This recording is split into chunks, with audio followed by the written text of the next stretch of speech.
Bonjour, le but de cette vidéo est de présenter notre projet mobile qui consistait à la réalisation d'un projet, d'une application mobile au choix avec des technologies requises demandées dans l'énoncé ainsi qu'avec certains critères à respecter dans la réalisation. Alors nous avons choisi comme librairie externe Create.js et ici dans notre projet, pour intégrer la librairie Create.js, nous avons fait en sorte que Create.js se charge de la page de chargement de notre application. Fait ici, si je relance l'application,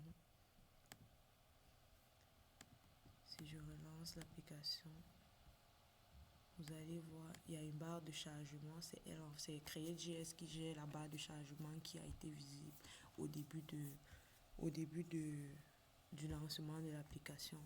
Alors ici, il y a la page accueil de il y a l'écran d'accueil, autant pour moi, de notre application.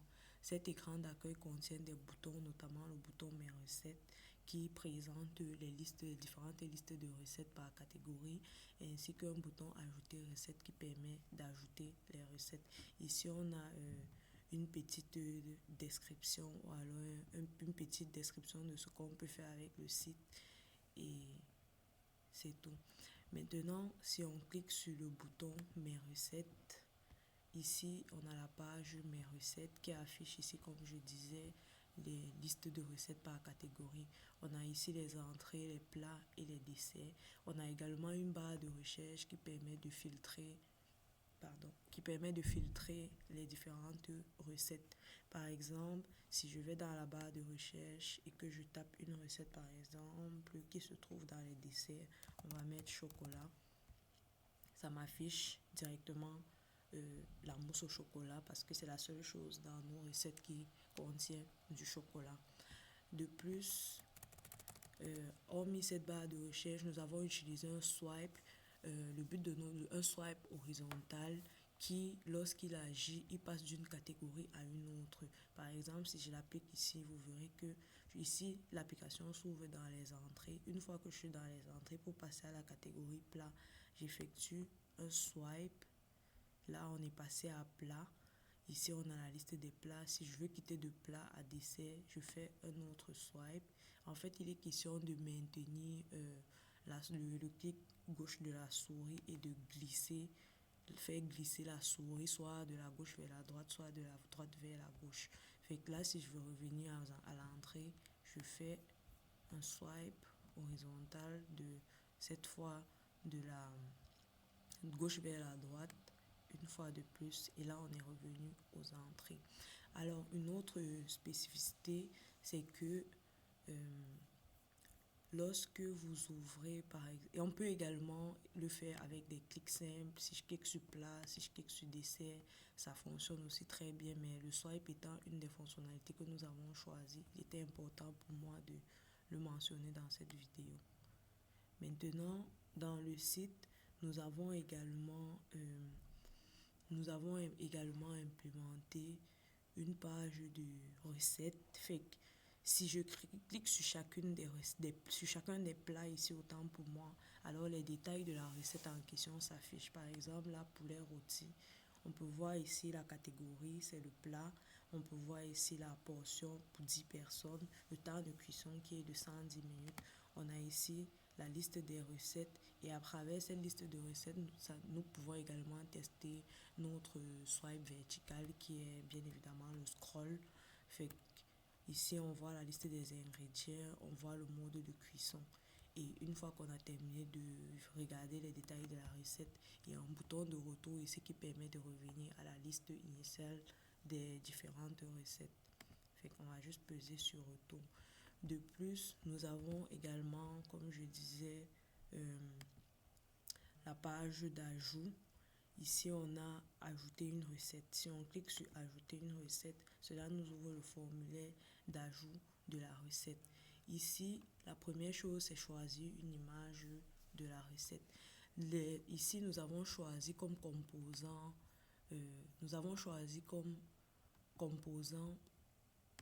Nous avons choisi comme composant de l'appareil au choix les photos enregistrées, c'est-à-dire que lorsque je clique sur choisir une photo, le bouton choisir une photo me permet d'aller chercher une image préalablement enregistrée dans ma galerie du téléphone. Je peux choisir une image ici, c'est vrai qu'elles apparaissent déjà, mais je peux quand même pareil la choisir. Et puis ici, je vais mettre un nom de recette. Par exemple, on va mettre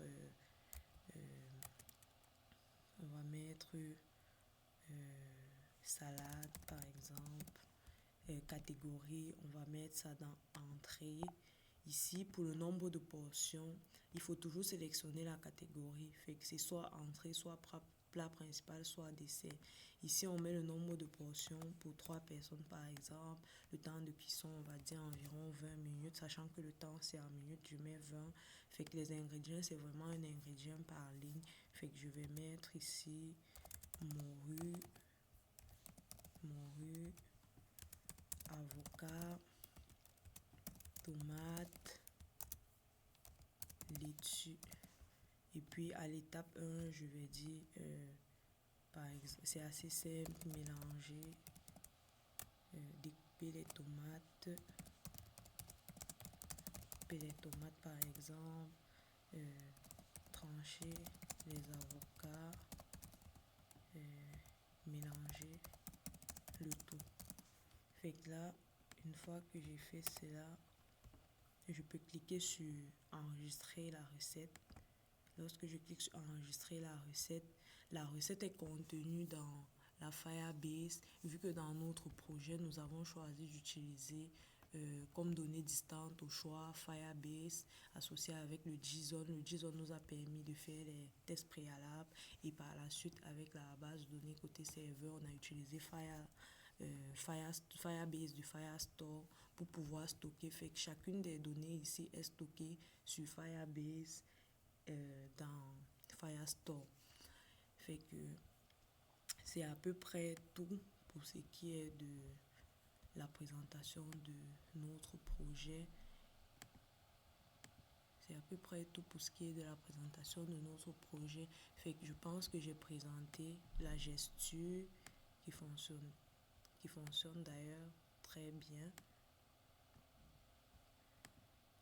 J'ai présenté la gesture qui fonctionne très bien. Après la gesture, j'ai également présenté la librairie externe qui a été créée, JS, qui a été fait bien évidemment, comme je le disais, pour générer la page de chargement, la barre qui se charge tout au début du lancement de l'application. Et comme composant de l'appareil au choix, on a utilisé, comme je disais, des photos enregistrées. On clique sur choisir photo, on s'en va dans la galerie chercher des photos préalablement enregistrées et ça ajoute cela dans la base de données. C'est à peu près tout pour notre projet. Merci.